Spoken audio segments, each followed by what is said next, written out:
Fakta menarik tentang putra Sunan Kalijaga dan berbagai peninggalannya. Sumber, https://www.gramedia.com/literasi-sunan tanda hubung muria-penulis, by Yuvi Cantika. Sunan Muria merupakan salah satu wali Songo yang dikenal dengan cara berdakwahnya yang cukup unik, yakni dengan menggunakan metode kursus gratis. Perlu diketahui bahwa Sunan Muria merupakan salah satu anak dari Sunan Kalijaga dengan Dewi Saroh, yang mana merupakan putri dari Syekh Maulana Ishaq. Nama Sunan Kalijaga mungkin sudah tidak asing lagi untuk sebagian besar orang.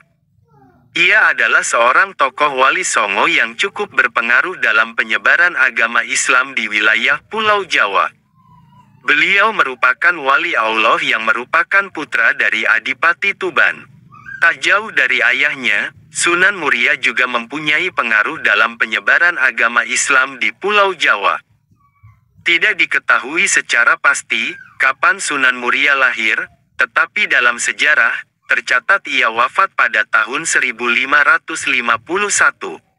Walaupun pandai berdakwah, Sunan Muria ini justru memilih untuk berdakwah di daerah-daerah pelosok dibandingkan dengan daerah perkotaan.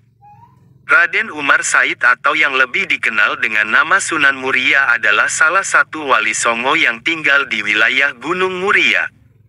Nama Muria ini diambil dari tempat tinggal terakhirnya, yakni di lereng Gunung Muria, tepatnya 18 km ke utara dari kota Kudus. Selain memiliki akhlak yang soleh, ia juga dikenal mempunyai kesaktian dalam pertarungan. Terdapat satu versi yang menyebutkan bahwa Sunan Muria merupakan putra dari Sunan Kalijaga. Ahli sejarah yang bernama A.M. Nurcahjo dan Solihin Salam yakin dengan versi ini. Berdasarkan penelusurannya, pernikahan antara Sunan Kalijaga dan Dewi Saroh binti Maulana Ishaq mendapatkan 3 anak, yaitu Sunan Muria, Dewi Rukayah, dan juga Dewi Sofiah. Adapun versi lain yang mengungkapkan bahwa Sunan Muria merupakan putra dari Raden Usman Haji atau Sunan Mudung. Karya R. Darmawasito, Pustoko Dara Agung, yang berisikan sejarah dan juga silsilah wali dan raja-raja Jawa, mengungkapkan bahwa Sunan Muria adalah putra dari Raden Usman Haji. Bahkan, ada pula yang menyebutkan bahwa beliau adalah keturunan Tionghoa. Di dalam buku yang berjudul Runtuhnya Kerajaan Hindu Jawa dan Timbulnya Negara-Negara Islam di Nusantara, 1968, Prof. Dr. Slamet Muljana mengungkapkan bahwa ayah dari Sunan Muria, Sunan Kalijaga, tidak lain adalah seorang kapiten Tionghoa bernama Gansi. Sunan Muria ini disebut tidak pandai berbahasa Tionghoa karena telah berbaur dengan suku Jawa. Slamet sendiri mengacu pada naskah kuno yang ditemukan di Kelenteng Sampokong, Semarang pada 1928. Pemerintah Orde Baru saat itu khawatir terkait penemuan Slamet ini dapat mengundang heboh masyarakat. Akibatnya, karya Slamet tersebut masuk ke dalam daftar buku yang dilarang Kejaksaan Agung pada tahun 1971. Sayangnya, belum ada telaah lebih lanjut mengenai berbagai macam versi itu. Sejauh ini, karya Usman Hashim yang berjudul Sunan Muria, Antara Fakta dan Legenda, 1983, bisa digolongkan penelitian awal yang mencoba untuk menelusuri silsilah Sunan Muria secara lebih ilmiah. Ia juga berupaya untuk membedakan cerita rakyat dengan fakta. Misalnya saja tentang Sunan Muria sebagai keturunan Tionghoa. Umar mencoba untuk mengumpulkan sejumlah pendapat ahli sejarah. Ternyata, keabsahan naskah kuno tadi masih meragukan, karena sudah bercampur dengan dongeng rakyat. Meski demikian, Umar mengaku terkadang terpaksa mengandalkan penafsirannya dalam menelusuri jejak Sunan Muria. Hasilnya, Umar cenderung lebih percaya dengan versi bahwa Sunan Muria adalah putra Sunan Kalijaga. Dari berbagai macam versi tersebut, tidak ada yang meragukan reputasi Sunan Muria dalam melakukan dakwahnya. Gayanya yang moderat, mengikuti Sunan Kalijaga, yakni menyusup melalui berbagai tradisi kebudayaan Jawa. Misalnya saja, adat kenduri yang dilakukan di hari-hari tertentu setelah kematian seseorang, seperti Nelung Dino hingga Nyewu, yang tidak diharamkannya. Hanya saja, tradisi yang berbau klinik seperti membakar kemenyan atau menyuguhkan sesaji diganti dengan berdoa ataupun sholawat. Selain itu, Sunan Muria juga berdakwah melalui berbagai macam kesenian Jawa.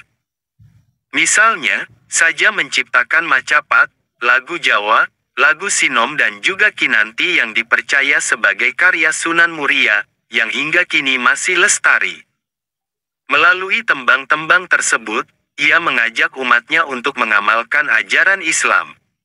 Oleh karena itu, Sunan Muria lebih senang untuk berdakwah pada rakyat jelata dibandingkan dengan kaum bangsawan. Itulah mengapa daerah dakwahnya cukup luas dan tersebar ke berbagai wilayah. Mulai dari lereng-lereng Gunung Muria, Kudus, pelosok Pati, Juwana, hingga ke pesisir utara. Cara dakwah itulah yang menyebabkan Sunan Muria dikenal sebagai Sunan yang suka berdakwah topo ngeli. Itu artinya, dengan menghanyutkan diri dalam masyarakat. Sasaran dakwah dari Sunan Muria adalah para nelayan, pedagang, pelaut, dan juga rakyat jelata lain. Ia merupakan satu-satunya wali yang tetap mempertahankan gamelan dan juga wayang sebagai alat dakwah untuk menyampaikan ajaran Islam. Keterampilan-keterampilan bercocok tanam, berdagang, dan juga malut merupakan kesukaannya. Sunan Muria dijadikan sebagai penengah dalam konflik internal yang ada di Kesultanan Demak tahun 1518 sampai tahun 1530. Ia dikenal sebagai seseorang yang bisa memecahkan berbagai macam masalah betapapun rumitnya masalah tersebut. Solusi pemecahannya juga selalu bisa diterima oleh semua pihak yang berseteru. Sunan Muria berdakwah dari Tayu, Jepara, Juwana, sampai sekitar Kudus dan Pati. Salah satu hasil dari dakwahnya melalui media seni adalah lagu sinom dan kinanti. Tempat dakwah sendiri ada di sekitar Gunung Muria, lalu diperluas lagi hingga ke Tayu, Kudus, Juwana, dan lereng Gunung Muria. Ia dikenal dengan sebutan Sunan Muria karena memang tinggal di Gunung Muria. Hingga saat ini, kompleks makam Sunan Muria yang berada di Desa Colo, tidak pernah sepi dari para peziarah. Dalam seharinya, tempat tersebut bisa dikunjungi oleh 15.000 peziarah yang datang dari berbagai daerah. Masyarakat Jawa yang pada saat itu mempunyai tradisi budaya yang cukup kental, membuat ajaran Islam sulit untuk diterima. Oleh sebab itu, Sunan Muria yang mempunyai toleransi tinggi juga memodifikasi tradisi lama Jawa kuno dengan ajaran Islam. Jadi, dapat dikatakan jika Sunan Muria tidak berdakwah secara hitam putih. Ia melakukan akulturasi budaya Jawa dengan ajaran Islam. Salah satu strateginya yaitu dengan memodifikasi tradisi sesajen. Masyarakat Jawa yang pada waktu itu kebanyakan menganut agama Hindu, Buddha, dan juga animisme diajarkan untuk tidak lagi mempersembahkan makanan kepada roh para leluhurnya, tapi membagikan makanan kepada tetangga yang ada di sekitarnya. Oleh sebab itu, jika ada orang yang punya hajat, maka mereka bisa mengumpulkan tetangga dan mendoakan para leluhur bersama dengan cara Islam. Masyarakat setempat pada saat itu menamainya dengan tradisi kenduri.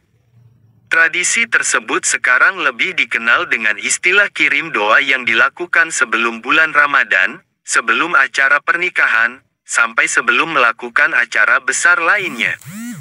Tujuannya sendiri yaitu masih sama, mendoakan para leluhur atau sanak saudara yang telah meninggal dunia. Akan tetapi, tidak menyajikan sesajen, melainkan mengirimkan doa dengan membacakan ayat-ayat Al-Quran dan juga sholawat.